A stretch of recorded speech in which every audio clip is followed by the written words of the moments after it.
Welcome to Test, ladies and gentlemen.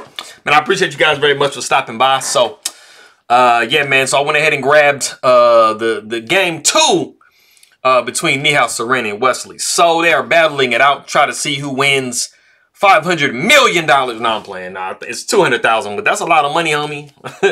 I don't know how much you think a lot is, but 200,000 is a lot of money, son. But yeah, like I said, this is the game 2 that they played with each other. And for all my people coming from the Philippines, as always, I will say mabuhay to you. Kamusta na aking makaibigan? Let me see. Masaya ako makita kang muli. I appreciate you guys very much for stopping by. Maraming salamat. So yeah, man. All my people that are coming from India or Kerala, more specifically, I will say namaskaram to you. And Nandi for coming by and taking a look at my video real quick. I really appreciate it. But man, if you guys are ready to go, homie, let's take a look, see what we got for this game. So we got the move D4, we got knight to F6. So we start off with what's known as an Indian game, but it almost always transposes into something more known. You know, you got like Queen's Gambit declines, you got Catalans, you got, you know, you can even get into a Slav, like, you can get into a lot of stuff, man. So we do have the move C4, pretty standard stuff. We got E6, knight comes to F3, and then we do have the move D5. And then we have my personal favorite G3, and this is the Catalan opening. This should just be won by white automatically. No, I'm playing. It's not just completely clear cut like that. Don't get any ideas, homie.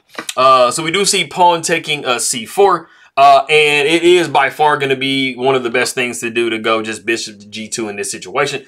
Because you do have to get castled. You don't want to leave your king in the middle of the board in this type of scenario. And of course, we see the move C5. Black is like, bro, I'm attacking, son. You guys know, I think a lot of you guys guessed C5 was coming. Either C5 was coming now or C5 was going to come at some point, homie. He was like, it's going to come, bro. Watch. So we do have castles by white. We got knight to C6. Pawn takes C5. Queen takes D1. Rook takes D1. Bishop takes C5. And then knight B goes to D2. And we're just trying to win our pawn back, son. So this is something that I told you guys yesterday. If you know your pawn is gone, like, try to, like, create the biggest havoc that you possibly can with this pawn. Like, don't just give the pawn away for nothing.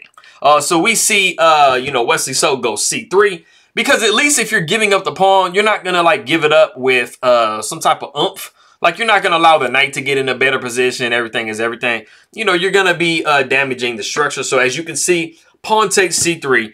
It does damage white structure just a little bit. It's not like the end of the world or anything, but, you know, you got a little something for your pawn, you know, for your troubles. So we do see castles by black. We got knight to B3 attacking this lonely bishop over here. It's crying because it's all by itself, so it's scared, right? So it retreats back to E7. We got knight F to D4. And, I mean, we're double attacking over here. And that is one of the things that, black does have just a slight amount of trouble with when they are playing the Catalan from the black side, is trying to get developed on the queen side. So one of white's goals is to try to damage and make that as hard as possible. And you see that coming up in these moves, right? So, I mean, you want to take knight here, pawn taking, and then bishop taking, and then the rook might move over, and you could possibly see the move, bishop to F4. Or just simply taking, and then here, and then the rook just goes away, and I mean, it's just not very beautiful. So we do see knight taking D4. And I mean, it's somewhat critical of a position right here. Like, do you take back with a knight or do you take back with a pawn? To correct your pawn structure, it's usually better to take back with the pawn. So that's definitely the best move in the position. We do see knight to D5. And then we have a very curious, for some people, I think, move, knight to A5. You're like, knight to A5? Why am I just putting the knight on the rim? Well, like I was telling you guys before, when you have these pieces over here on the queen side, right? Like, black definitely takes usually a little bit longer to get those pieces developed unless the position is closed. And this is an open position, as you guys can see. So, we're trying to make it a little bit hard for you to go B6 here. Because we got like some nice C6s coming. So you're always trying to play on like, what you can try to make weak in black's position. So black ain't going for it. It says, you know what, I'm just going to go bishop to D7, homie. And then we see bishop going to D2. And this is the novelty of the game. It makes some sense. I mean, if you're going to kind of have your knight on the side of the board, I mean, why not protect it? But, I mean, there wasn't a whole lot of better places to go. I mean, you can't really go anywhere else on this diagonal. So, I mean, you don't want to go here, damage your structure, go here, damage your structure, or go here, just give the bishop away for free. So, I mean, bishop to d2 makes a lot of sense, man. So we do see b6 coming right now. And then instead of moving the knight, we just counterattack, bro. We're like, you know what? Forget all that, man. We got the move e4. Of course, if pawn takes here, we're going to be taking here, and then we can possibly open up a discovery here with the bishop. And so you see what I'm saying? Like, as far as this bishop, as far as the Catalan is concerned, it's actually a really highly crucial piece. So it plays a big factor in a lot of what white tries to do. So we do see knight going to b4, and then we save our knight with knight to b3. We got rook a to c8, you know, putting the rook on a completely open file. Like, that can never be bad. I mean, unless you're hanging the piece, like, of course, don't do that. We do see the move d5. We got knight down to c2. It's a little bit annoying. I mean, inconveniencing the rook just a little bit.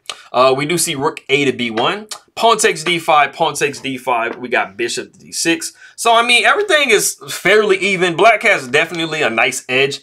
But, I mean, you know, they got this knight down here and stuff like that. So, I mean, they definitely have, you know, an initiative and like, you know, a possible target coming up. So I'm going to kind of see if you guys are aware of what's really rolling. So we do see bishop up to e4, and then we have a rook f going to e8. We got bishop just tucking down into d3.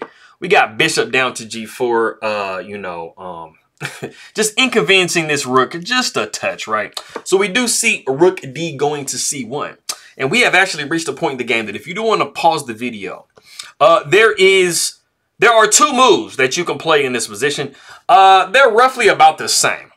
I'll pretty much accept either one of them. But more importantly, there's a specific idea behind, you know, the moves. Like, why are you making these moves? So if you want to go ahead and pause the video and try to guess that move, go ahead and do so.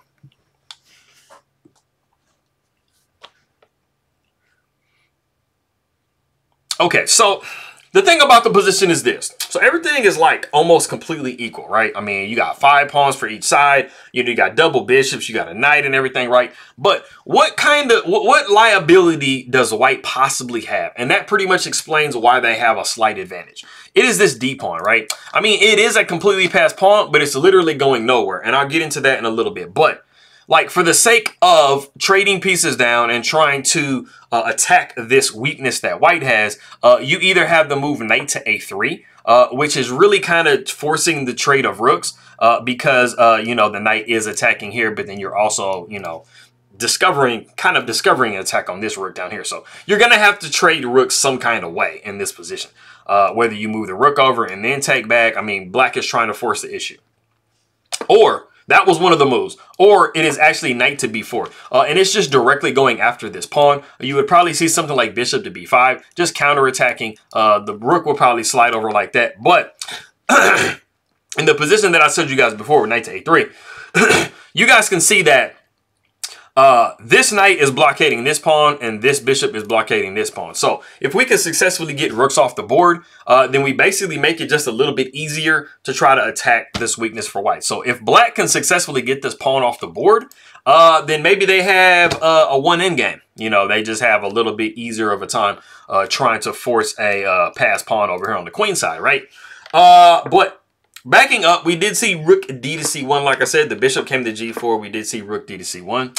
And it was actually in this position that Nihal Sarin, he offered Wesley So a draw, which Wesley So accepted. So it was in this position that the players agreed to a draw.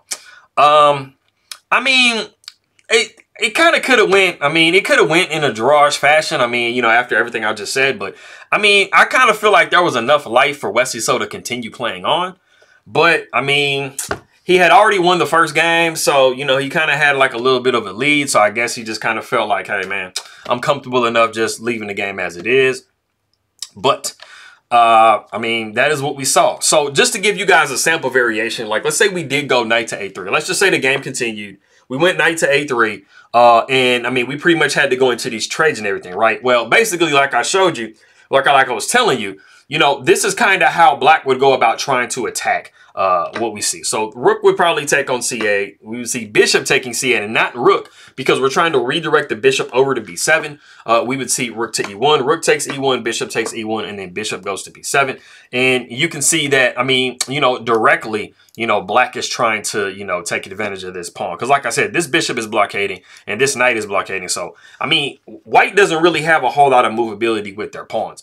So you would probably see the move bishop to e4. Bishop would go to a6. You know, you just have a lot of, you know, issues. And you really kind of want to get, get this bishop out of the way so you can start to try to roll this pawn. But you would see knight to d4 probably, and then g6 would just kind of like smash your dreams. And I mean, we're just going to kind of go into some trades. The knight would go to c6. You would probably see f5, bishop back to g2, bishop going to c4, knight taking a7. And then, like I said, I mean, these two pawns are completely blockaded. So, I mean, black is not in a hurry, you know, to take this pawn because this pawn is pretty much like you can't protect it. So, I mean, this would have been a possible way that the game could have continued, but it didn't. But I mean, I think it would have been interesting to see because, I mean, I really don't feel like it was a draw. I feel like you could have kept going, especially like Wesley. So, you know, and Nihal Sarin. I mean, there's sometimes that you get into the most drawn types of end games, and I mean, one player just makes like an inaccuracy, and then the game is completely over. That's what made Magnus Carlsen so good at end games, because like he'll press a drawn position for like 80 moves, and then you'll get tired and you'll make a mistake, and he's like, "Gotcha," like Dave Chappelle, "Gotcha." But anyways, man, I appreciate you guys very much for stopping by. Maraming salamat aking makaibigan. Nandi, and I'll see you guys next time.